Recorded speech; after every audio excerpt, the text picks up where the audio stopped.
हम आप लोगों को बताने जा रहे हैं ओम का नियम का सत्यापन। चलो भाई, देखो अब मैं क्या करता हूँ। प्रथम मैं आप लोगों को बता दूं कि ओम का नियम होता क्या है। तो ओम एक जर्मन वैज्ञानिक थे जिन्होंने वोल्टेज और धारा के संबंध में एक नियम प्रतिपादित किया, जिनके अनुसार यदि किसी चालक की भौतिक अवस्था में परिवर्तन ना किया जाए, अर्थात ताप, दाब एवं आयतन में परिवर्तन ना हो, तो चालक के सिरों पर उत्पन्न विभवांतर उस पर बहने वाली या प्रवाहित होने वाली धारा के समानुपाती होता है, अर्थात भी समानुपाती आई। तो आज हम उसी को आज यहाँ हमारे परफॉर्म करेंगे कि क्या सच में वाकई वोल्टेज धारा के समानुपाती होता है, अर्थात वोल्टेज बढ़ाने के साथ साथ धारा बढ़ती है और वोल्टेज घटाने के साथ साथ धारा घटती है। और इसी के साथ हम आज हमारे पास कोई भी एक अज्ञात प्रतिरोध का हम ओम के नियम से मापन करेंगे। तो चलिए आज हम आपको बता दें कि ओम के नियम का सत्यापन करने के लिए हमें किस किस सामग्री की जरूरत होगी। तो जैसे ये सब सामग्री रख ली है और आपको मैं बताना चाहूँगा कि सर्वप्रथम हमने बैटरी का उपयोग न करते हुए डीसी चार्जर का उपयोग किया है, जो कि हमें 6 वोल्ट और 12 वोल्ट का डीसी सप्लाई देगा।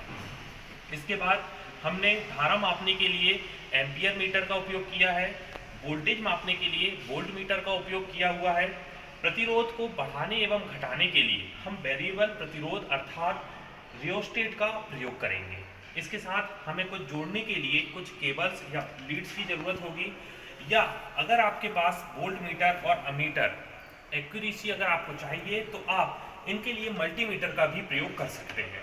वायर को छीलने के लिए हम वायर स्ट्राइपर और कुछ फेस टेस्टर, कॉम्बिनेशन प्लायर आदि चीज़ों की हमें इस प्रयोग को करने के लिए ज़रूरत होगी। तो चलिए हम इस प्रयोग को शुरू करते हैं। इतना सुकून। तो सबसे पहले हम आपको बता दें कि डीसी सप्लाई से अमीटर जो है हमारा यह श्रेणी क्रम में जोड़ा गया और वोल्ट मीटर जो है यह समांतर क्रम में जोड़ा जाएगा। तो हम शुरू करते हैं। तो देखेंगे आप कि सबसे पहले मैंने इस डीसी चार्जर का पॉजिटिव टर्मिनल को अमीटर के पॉजिटिव सिरे पर जोड़ दिया। ये एक सीरीज क्रम है, इसलिए इसमें केवल पॉजिटिव वायर को एक ही क्रम में जोड़ा जाता है। अब दूसरे क्रम को मैं प्रतिरोध को दूंगा। तो देखिए ये दूसरा क्रम मैंने जोड़ दिया और इसे मैं प्रतिरोध के द्वारा प्रतिरोध इस पर जोड़ूंगा। तो प्रतिरोध मेरा सामान्यतः ये मैंने अज्ञात प्रतिरोध है, इसका मापन अभी मैंने किया नहीं हूँ, तो आप लोगों को मैं इसका मापन करके दिखाऊंगा।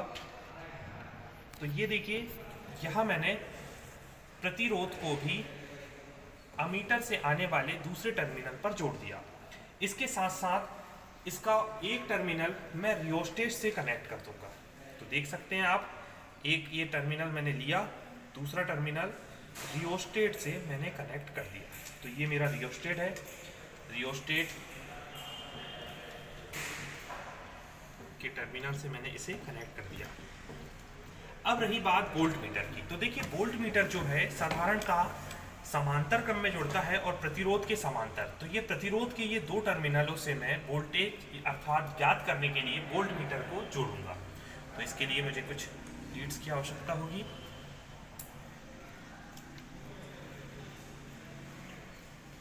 तो ये देख सकते हैं आप, एक सिरा प्रतिरोध का, ये सिरा वोल्ट मीटर के पॉजिटिव टर्मिनल में,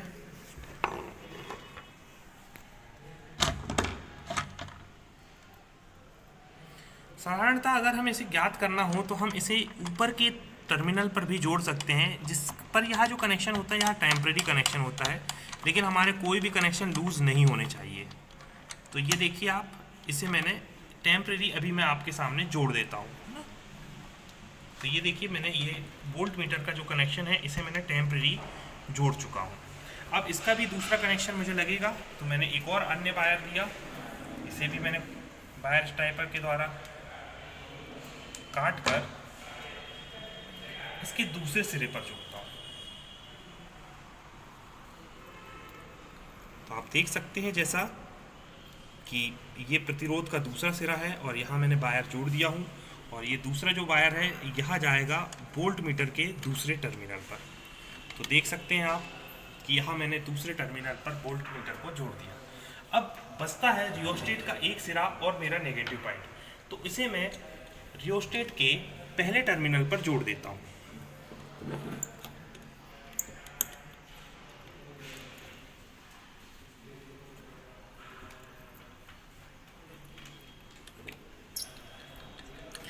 इस प्रकार की जो व्यवस्था हुई इसे हम ओम का नियम का प्रतिपादन कहेंगे। तो देखिए मैं आपको फिर से बता दूं, पॉजिटिव सिरा को मैंने अमीटर पर जोड़ा, अमीटर का दूसरा सिरा मैंने प्रतिरोध का जोड़ा, प्रतिरोध का दूसरा सिरा रियोस्टेट से जोड़ा और प्रतिरोध के समांतर क्रम में मैंने वोल्ट मीटर को जोड़ दिया।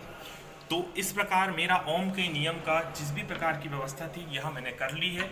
अब मैं देखता हूँ कि क्या मुझे वोल्ट मीटर और अमीटर पर रीडिंग किस प्रकार की प्राप्त होती है और इस अज्ञात प्रतिरोध का भी मैं मान ज्ञात करता हूँ। तो ये मैंने चालू किया हमारा, कि मैंने आपको बताया था कि ये व्यवस्था पूरी हो चुकी है। अब मैं अपने स्विच को चालू करता हूँ और देखते हैं हम, तो हमें देखिए रीडिंग दिख रही है और यहाँ जो वोल्ट मीटर पे हमारी जो अमीटर पर रीडिंग है वहाँ 100 है और वोल्ट मीटर पर जो रीडिंग आपको दिख रही है वहाँ 2 वोल्ट है। तो चलिए मैं इस अज्ञात प्रतिरोध को कैलकुलेट करता हूँ और मैंने एक कॉपी और पेन की सहायता से मैं अज्ञात प्रतिरोध को कैलकुलेट करता हूँ। तो देखिए ओम ने बताया था कि जो प्रतिरोध होता है वो V/I के बराबर होता है। तो जो हमारा वोल्टेज आया वहाँ 2 वोल्ट आया और जो धारा आई हमारी वहाँ हमारी धारा मिली एम्पियर था हमारे पास, तो यहाँ 100 मिली एम्पियर आई। तो मिली एम्पियर की अगर हम बात करें तो 1 मिली एम्पियर बराबर 1/10 की घात 3 एम्पियर। ठीक है, 1 मिली एम्पियर बराबर 1 × 10 की घात -3 एम्पियर। तो 100 मिली एम्पियर है तो 10 की घात -3 हो जाएगा। जैसे ही मैं इसे ऊपर कैलकुलेट करूंगा तो ये 2 × 10 की घात +3 में बदल जाएगा बटे 100। तो देखिए 2 × 10 की घात 3 बोले तो 1000 बटे 100, 0 से 0 कैंसिल। तो मेरा यहाँ जो प्रतिरोध का मान था यहाँ 20 ओम था। तो मैंने इस प्रकार हमारे जो प्रतिरोध था, जो अज्ञात प्रतिरोध था, इसका मैंने मापन कर लिया हूँ। अब मैं यहाँ आपको बताता हूँ कि वोल्टेज बढ़ने के साथ साथ हमारा धारा मापी पर बढ़ता है कि नहीं धारा, उसको भी हम प्रैक्टिकल के द्वारा करते हैं। तो देखिए मैंने इसे फिर चालू किया और मैंने वोल्ट मीटर में देखा तो देखिए 2 वोल्ट आ रहा है और यहाँ 100 मिली एम्पियर आ रहा है। तो चलिए मैं देखिए इसको देखिए मैं बढ़ाता हूँ तो आप देख सकते हैं कि ये 4 वोल्ट तो ये 200, अर्थात वोल्टेज बढ़ने पर धारा का मान बढ़ रहा है और वोल्टेज के घटने पर देख सकते हैं आप, वोल्टेज के घटने पर धारा का मान भी घट रहा है। अर्थात ओम का नियम जो है वह बिल्कुल ही सत्य है। तो ये था प्रैक्टिकल ओम का नियम जिसका हमने सत्यापन कर लिया। तो चलिए मिलते हैं अगली क्लास में नए प्रैक्टिकल के साथ। धन्यवाद। महाकाल का ठोक लीजिए, 5000 लौटे दिख जाना चाहिए। ये 4000 के लिए मैं यहाँ पे नहीं खड़ा हूँ।